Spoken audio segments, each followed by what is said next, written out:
If the one broken thing in your life began telling the truth more clearly than time itself, would you believe it or be buried alive for doubting? The sun hung 2 fingers above the eastern peaks when Thomas Garrett emerged from the Copper Bell mine, his broken pocket watch showing 6:30, though the light said closer to 7. He tucked the timepiece back into his vest, feeling its familiar weight against his ribs, a weight that had grown heavier these past 3 months since the gears had seized. "Time to quit fooling with that dead thing," said Pete Morrison, shaking rock dust from his hat.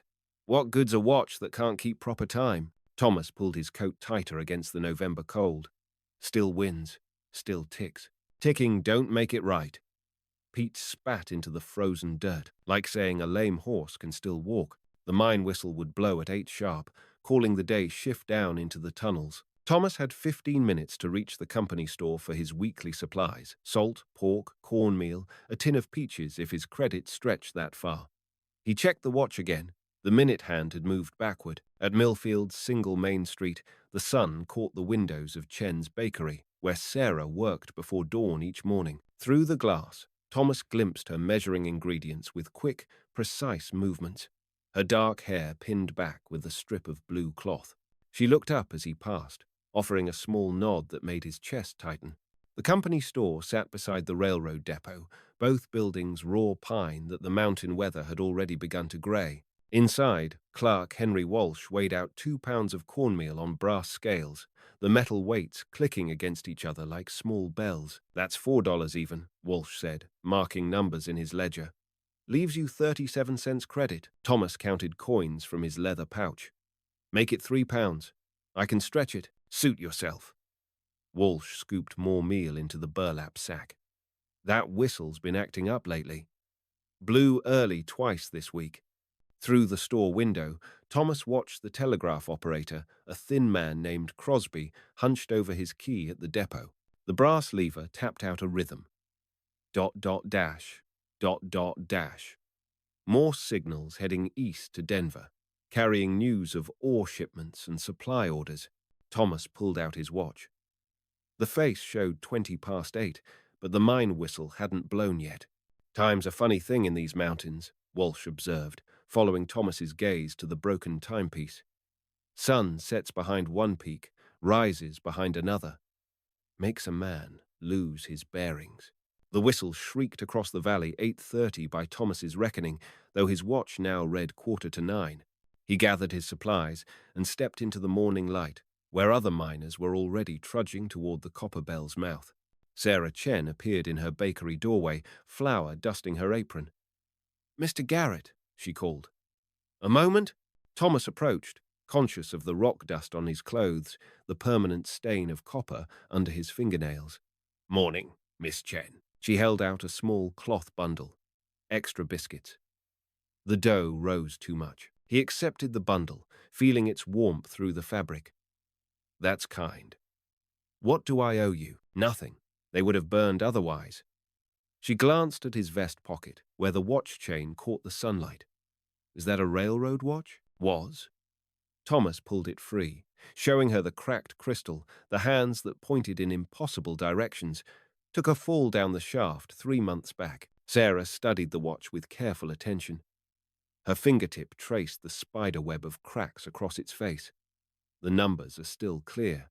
"Numbers don't matter if they don't mean anything." "Numbers always mean something," she said quietly, "even broken ones." The mine whistle called again, a second blast that meant stragglers needed to hurry.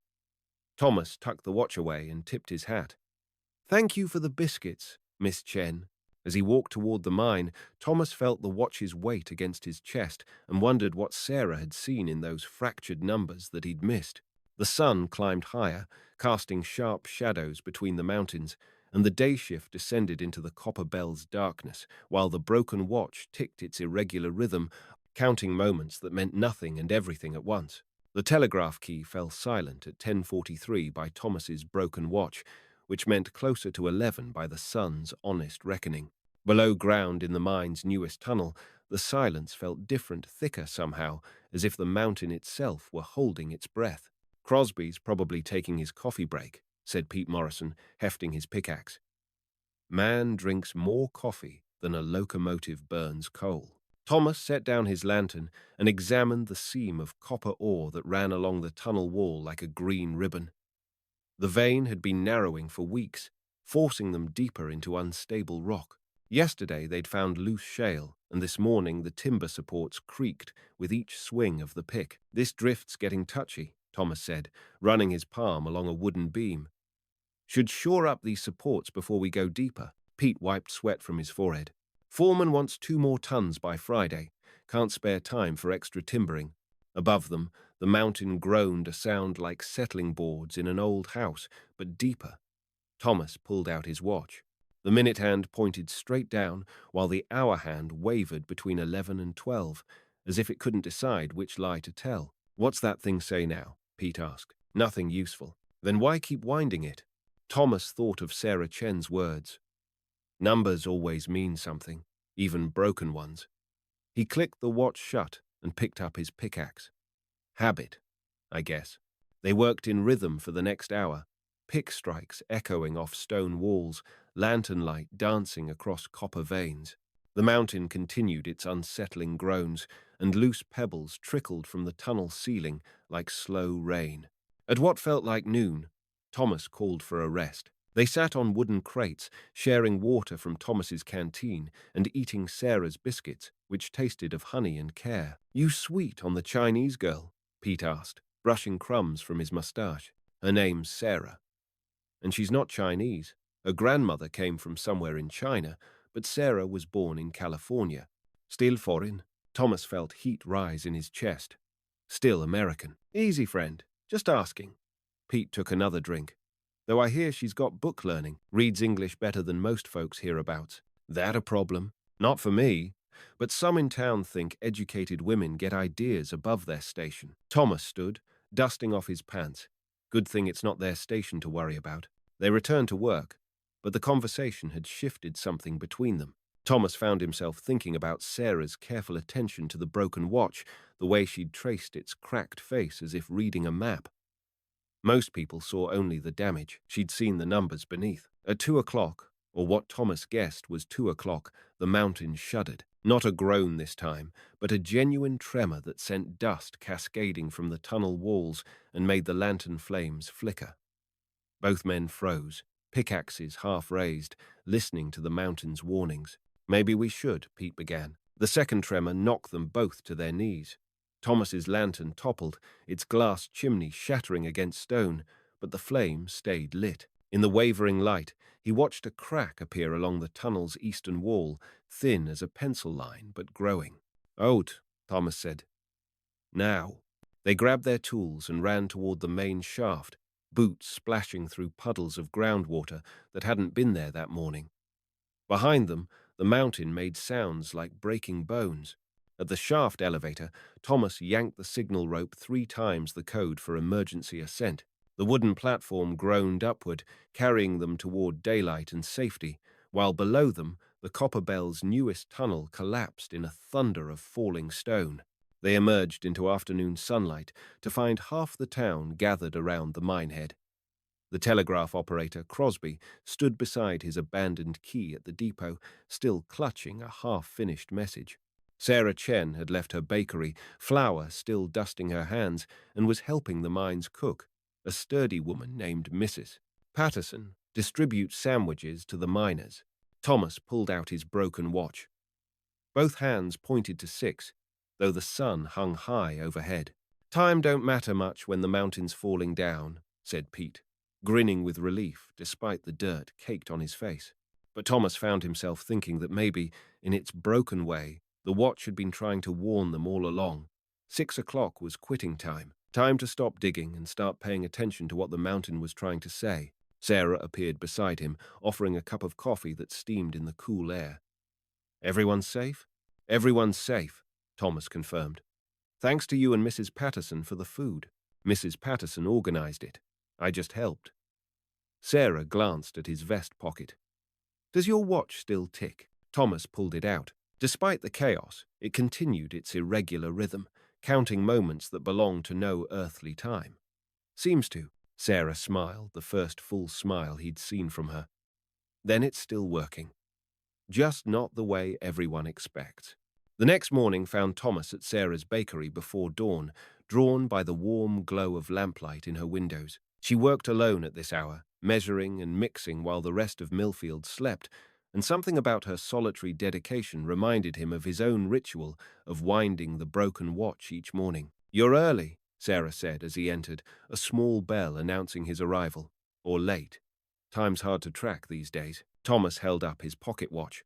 "According to this, it's either 3 in the morning or 9:15. Take your pick." Sarah wiped flour from her hands and gestured to the timepiece. "May I?" He passed it to her, watching as she held it to the lamplight, studying the cracked crystal and wayward hands with the same careful attention she gave her measuring cups. Her fingers were gentle on the tarnished case, respectful of its broken state. "My grandmother had a watch like this," she said. "Railroad issue. She carried it from San Francisco to Colorado when she came to marry my grandfather." "Your grandmother worked the railroad?" "She worked in the railroad hotel kitchen. 20-hour days, 7 days a week, until she saved enough to bring my grandfather out from California." Sarah turned the watch over, examining its back. She used to say that American time was different from Chinese time. Not better or worse, just different. Like learning a new language. Thomas accepted the watch back, feeling its familiar weight. What happened to her watch, buried with her last spring? "But she taught me to read time before she died." Sarah returned to her mixing, folding dough with practiced movements. "Not just clock time, mountain time, weather time, bread time." "Bread time?" Sarah smiled, kneading the dough in steady rhythm. "Bread tells you when it's ready, not the clock. You learn to feel when the dough's had enough rising, when the oven's hot enough, when the crust is done. It's like listening to what time really wants to do." Thomas watched her work, noting how she seemed to know exactly when to turn the dough, when to add more flour, when to shape the loaves. Her movements had the confidence of someone who'd learned to trust signals beyond what clocks and watches could provide. "Could you teach me?" he asked. Sarah paused in her kneading. "Teach you to bake? Teach me to read time, the way your grandmother taught you." She studied his face in the lamplight, as if trying to determine whether he was serious. Whatever she saw there must have satisfied her, because she nodded toward a wooden stool beside her work table. "Sit," she said. "First lesson. Close your eyes." Thomas settled on the stool and let his eyelids fall shut. The bakery's sounds became more distinct, the soft whisper of dough being kneaded, the low hiss of the wood-burning oven, the distant tick of his broken watch. "What do you hear?" Sarah asked. "Your hands working the dough." "The oven." "My watch." "What does your watch sound like?" Thomas listened more carefully. "Irregular. Like it's limping." "Now listen to my hand." He focused on the rhythm of her kneading, steady, purposeful, with slight variations as she adjusted pressure and speed based on the dough's response. "It's like a heartbeat," he said, "but one that changes." "Good. Now the oven." The wood fire whispered and popped, its voice deeper than the other sounds, more patient. "It's waiting," Thomas said. "For what?" "For the right moment. When the heat's just right." Thomas heard Sarah's smile in her voice. "Open your eyes." When he did, she was holding his broken watch in her palm. "This isn't telling the wrong time," she said. "It's telling a different kind of time. Watch time instead of clock time." She placed the timepiece against her ear, listening to its irregular tick. "It's keeping the rhythm of something wounded that's trying to heal." That's useful time, too. Thomas felt something shift in his chest, not understanding exactly, but recognition. "You think it's trying to get better?" "I think it's trying to find its way back to the time that matters to you." Sarah handed him the watch. "What time did it stop working properly?" Thomas thought back to the accident 3 months ago when he'd fallen in the mine shaft and the watch had struck stone. 3:15. Afternoon. Shift change. "And what happened at 3:15? "I was climbing out early because—" Thomas paused, remembering, "because I'd decided to leave Millfield. Found work with a cattle outfit down in New Mexico. Was going to catch the evening train." Sarah waited while the pieces fell together in his mind. "But I fell, broke some ribs, couldn't travel, had to stay and heal up." Thomas stared at the broken watch face, and by the time I was fit to leave, winter was coming and the cattle work was gone. So the watch stopped keeping regular time right when you were about to leave town. Seems like. Sarah returned to her bread, shaping loaves with quick, sure movements. Maybe it's not broken. Maybe it's just keeping time for someone who's still deciding whether to stay or go. Thomas wound the watch, listening to its limping tick. Outside, the first light of dawn was touching the mountains, and soon the mine whistle would blow, calling men to work in tunnels that might collapse at any moment. But here in the warm bakery, with Sarah's hands shaping bread and her grandmother's wisdom hanging in the flower-scented air, time felt less like a river carrying him away and more like a pool where he could choose to linger. "Second lesson tomorrow?" he asked. Sarah smiled and nodded toward the oven, where the loaves were rising in their own good time. "If you're still here." Thomas pocketed the watch and tipped his hat. "I'll be here." As he walked toward the mine, the broken timepiece ticked against his chest, counting moments that belonged entirely to him. The telegraph key had been silent for 3 days when the mountain began its serious warnings. Thomas noticed it first during the morning shift, change a subtle tremor that made the coffee in his cup ripple like pond water touched by wind. By noon, loose stones were falling in the upper tunnels, and by evening, even the most stubborn miners were eyeing the shaft elevator with nervous glances. "Foreman's pushing too hard," Pete Morrison said as they emerged into the November twilight. "Mountains telling us to slow down, but all he hears is the company wanting more ore." Thomas pulled out his watch. The hands pointed to 7 and 11 impossible positions that somehow felt more honest than any normal timepiece. "Mountain's got its own schedule, and we're not on it." They walked toward town in the fading light, their boots crunching through the first snow of the season. At the depot, Crosby bent over his telegraph key, tapping out messages that seemed to vanish into the mountain air without response. The westbound train hadn't run in 4 days' washouts along the track, according to the railroad company, though some folks whispered about more serious troubles in the high passes. Sarah's bakery glowed warm against the early darkness. Through the window, Thomas could see her teaching young Annie Walsh, the store clerk's daughter, to measure flour. Annie held the brass cup with both hands, concentrating fiercely as Sarah guided her movements. "She's got patience, that Chinese girl," Pete observed. "Teaching a white child to bake. Not many would bother." "Her name's Sarah," Thomas said quietly, "and seems to me we could use more folks willing to share what they know." Inside the bakery, Sarah looked up as they entered, snow melting on their shoulders. "Evening, gentlemen. How were the tunnels today?" "Restless," Thomas said. He knelt beside Annie Walsh, who was struggling with a measuring cup too big for her small hands. "What are you learning, Miss Annie?" "Miss Sarah's teaching me to read the flower," Annie said seriously. "It talks to you if you listen right." Thomas glanced at Sarah, remembering their conversation about different kinds of time. "What's it telling you now?" Annie pressed her ear to the flour sack in a gesture so earnest it made Thomas's chest tight. "It says it wants to be bred, but not yet. It's still sleeping." Sarah smiled, ruffling Annie's hair. "That's exactly right. Sometimes the most important lesson is knowing when to wait." Pete bought 2 loaves of day-old bread at half price, and Thomas selected a small apple pie that Sarah claimed had turned out too pretty to sell at regular price. As they prepared to leave, Annie tugged at Thomas's coat. "Mr. Garrett, can I see your broken watch?" Thomas glanced at Sarah, who nodded encouragingly.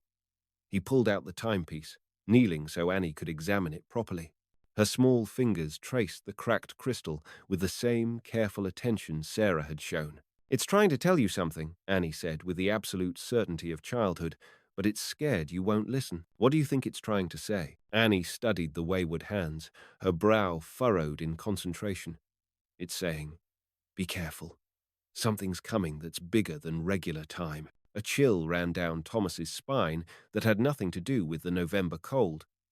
Children sometimes saw things adults missed, and Annie Walsh had her grandmother's reputation for sensing trouble before it arrived. "You might be right, Miss Annie." As they left the bakery, Pete shook his head, getting superstitious advice from broken watches and little girls. "Next, you'll be reading tea leaves." But Thomas tucked the watch away carefully, thinking about Annie's words and the mountain's increasingly urgent warnings. That night, he lay in his narrow boarding house bed, listening to the watch tick its irregular rhythm and feeling the building shake with small tremors that came like distant thunder. The next morning brought worse news. The telegraph line to Denver had gone dead sometime during the night, and Crosby found his key completely silent, unable to send or receive signals. The westbound train was delayed indefinitely, and two more miners had quit rather than work the unstable tunnels. At the mine, Foreman Jake Sullivan gathered the remaining crew for a brief meeting. "Company wants us to reach the new vein by week's end," he announced. "That means working deeper than we've gone before." "What about the cave-ins?" asked Tom Bradley, a veteran miner with 20 years in Colorado mountains. "Lost 2 tunnels already this month." "That's why we're going deeper," Sullivan replied. "Get below the unstable layers, find solid rock." Thomas felt his watch tick against his chest like a warning heartbeat. "Maybe we should shore up what we have before we go deeper." "Mountain's been talking to us all week." Sullivan's face hardened. "Mountains don't talk, Garrett. Rocks fall, that's all. And rocks have been falling in mines since Moses was a pup. You scared? You can find work somewhere else." Several miners muttered agreement with Thomas, but none spoke aloud. Jobs were scarce with winter coming, and the Copper Bell was the only steady work in a day's ride. They descended into the mine as the sun climbed toward noon, lanterns casting dancing shadows on tunnel walls that seemed to press closer each day. Thomas noticed new cracks in the support timbers, fresh trickles of groundwater seeping through stone. The mountain was definitely trying to tell them something. At the tunnel face, the copper vein gleamed like trapped sunlight, rich and tempting. But the rock around it had turned soft, almost crumbly, and Thomas could feel vibrations through his boots with each swing of the pickaxe. "This don't feel right," Pete whispered. Thomas pulled out his watch. Both hands pointed straight up 12 o'clock, though it felt more like 2 in the afternoon. "We should get out. Sullivan will fire us, better than getting buried." A rumble echoed through the tunnel deeper than their voices, more urgent than the usual mountain groans. Several miners looked toward the shaft elevator, calculating distances and escape routes. Then the mountain made its final warning, a sound like breaking bones, followed by the shower of dust and pebbles that meant structural collapse was seconds away. "Everyone out!" Thomas shouted. "Now!" They ran for the elevator, leaving tools and lanterns scattered behind them. As the wooden platform carried them toward daylight, Thomas felt the mountain shudder beneath their feet and heard the thunder of falling stone swallowing the tunnel they'd just abandoned. At the surface, they found chaos. The mine whistle was blowing continuously, the signal for major cave-in.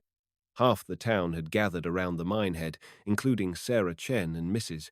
Patterson, who'd brought coffee and sandwiches for the rescued miners.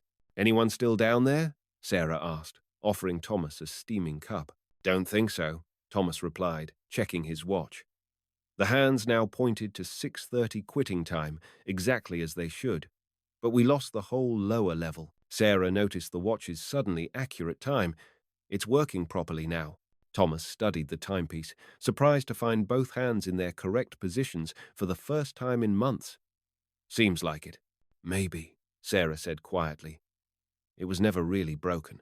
Maybe it was just waiting for the right moment to matter." As evening fell over Millfield, with the mine closed indefinitely and the telegraph still silent, Thomas wound his now accurate watch and wondered if some kinds of brokenness were actually a different kind of wholeness time, healing itself by its own mysterious schedule. The depot clock read 8:15 when the eastbound train finally arrived, 3 days late, and carrying news that would change everything. Thomas stood on the platform beside Sarah, his pocket watch keeping perfect time for the first time in months, both timepieces agreeing that the moment for decision had finally come. Conductor Bill Hastings climbed down from the locomotive, his usually cheerful face grim with exhaustion. "Tracks clear all the way to Denver," he announced to the gathered crowd. "But this is the last run till spring. Snows are coming early and hard." Thomas felt Sarah's hand brush his as she stepped closer. Around them, a dozen other people pressed forward with questions about mail, supplies, and travel east. The broken telegraph had left Millfield isolated for a week, and everyone needed to know what was happening in the outside world. "What about the mine?" asked Henry Walsh from the company store. "Any word from the owners?" Hastings pulled a leather satchel from the train car. "Got papers here for the foreman, but I heard talk in Denver about shutting down operations till spring. That cave-in spooked the investors pretty good. Thomas watched Foreman Sullivan read the official documents, his face growing darker with each page. Finally, Sullivan crumpled the papers and threw them on the platform. "Mine's closed," he announced. "Company's pulling out till the mountain settles down. Anyone wants their final pay, see me before the train leaves." The crowd erupted in worried voices. Some men immediately began planning to ride the train east, looking for winter work in Denver or beyond. Others talked about heading south to Arizona, where the mines stayed open year-round and the weather didn't try to kill you. Mrs. Patterson, the mine cook, stepped forward with her usual practical authority. "Anyone staying in Millfield this winter needs to think about supplies. Store won't get restocked till spring, and hunting's been poor this year." Thomas pulled out his watch, 8:45, exactly matching the depot clock. Time was moving forward normally now, but somehow that made the decisions harder rather than easier. When the watch had been broken, he'd had an excuse to drift, to avoid choosing. Now time was demanding answers.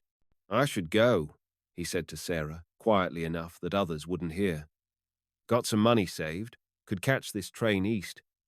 Find work before the worst weather hits." Sarah nodded, her eyes fixed on the locomotive's black smoke. "That makes sense. You could come with me. Denver's got bakeries, restaurants. Someone with your skills could find work easy enough. And leave everyone here to get through winter without bread?" Sarah gestured toward Annie Walsh, who was clinging to her mother's hand while her father counted coins for train tickets. "Mrs. Patterson's right about supplies. People are going to need every bit of food they can get." Thomas understood. Sarah wasn't just a baker, she'd become part of Millfield's backbone, one of the people others depended on when trouble came. Leaving would feel like abandoning family. "Train boards in 10 minutes, Conductor Hastings called. "Anyone heading east better make up their minds." Thomas watched other miners climb aboard with their few possessions, some alone, some with wives and children.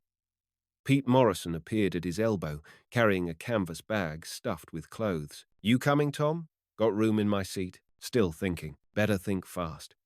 Next train's not till April." Pete climbed aboard, leaving Thomas standing between two choices that felt equally impossible. Stay in a half-dead town through a Colorado winter with no steady work, or leave Sarah behind and maybe never see her again. Then Annie Walsh broke free from her parents and ran to Sarah, wrapping her small arms around the baker's waist. "You're staying, aren't you, Miss Sarah? Who's going to teach me to read the flour?" Sarah knelt to Annie's level, smoothing the girl's hair. "I'm staying, sweetheart. Someone needs to keep the ovens warm. Mr. Garrett's staying too, isn't he?" Annie looked at Thomas with the absolute trust of childhood. His watch is working now, so he doesn't need to go looking for the right time anymore. Thomas pulled out the timepiece. 8:58, precisely correct. But as he watched, the minute hand ticked backward, not broken exactly, but moving to its own rhythm again. "All aboard," Hastings called. "Last chance for Denver." Thomas looked at the train, then at Sarah, then at his watch, which now showed 8:56 and was still moving backward. Time wasn't broken. It was giving him the gift of a few extra moments to choose correctly. "I'm staying," he said, loud enough for everyone to hear. "Millfield's going to need help getting through winter, and I've got 2 good hands and a stubborn streak." Sarah's smile was worth more than any Denver job could ever pay.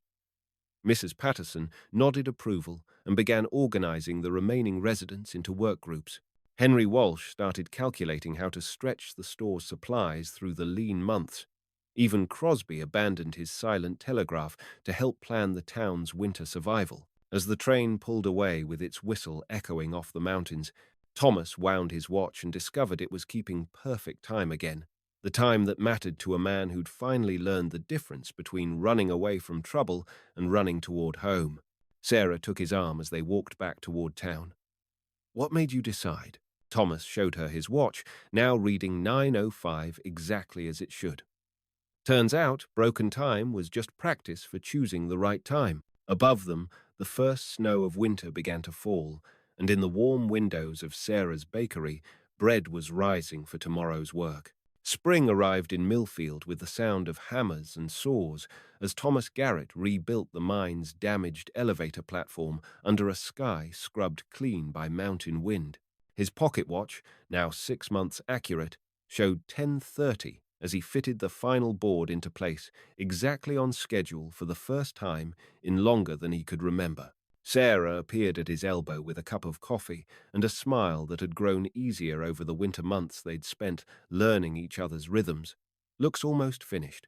Another hour's work, maybe two. Thomas accepted the coffee gratefully. Train should be here by noon with the new equipment. And the new miners? Some. Companies being more careful this time. Smaller crews, better timbering, listening when the mountain starts talking. Thomas checked his watch again, 10:35. Amazing how accurate this thing is when it wants to be. Sarah laughed, the sound carrying across the valley where wildflowers had begun their tentative spring blooming, or when you stop fighting what it's trying to tell you. Below them in town, Mrs. Patterson was directing the setup of tables for the welcoming feast she'd planned for the returning workers. Annie Walsh had grown 2 inches over the winter and could now measure flour without spilling, her small hands steady with the confidence Sarah had taught her. Even Crosby's telegraph key was chattering again, carrying messages between Millfield and the outside world. The town had not just survived the winter, it had discovered its own strength in the process. When supplies ran low in February, they'd organized hunting parties and shared what they had. When the Henderson cabin caught fire in January, every able-bodied person had turned out with buckets and blankets. And when old Mrs. Kowalski had taken sick in March, Sarah's bakery had become an impromptu hospital, with Thomas helping to carry soup and firewood up the mountain to her cabin. "You ever regret staying?" Sarah asked, settling beside him on the platform's edge. Thomas considered the question seriously, watching the valley wake up to another day of purposeful work. Asked me that when I was broke and hungry in February, might have gotten a different answer. But now? He shook his head. This is where I belong. A train whistle echoed across the mountains, the noon eastbound, right on schedule. Thomas pulled out his watch. 11:58. 2 minutes early, but close enough for mountain time.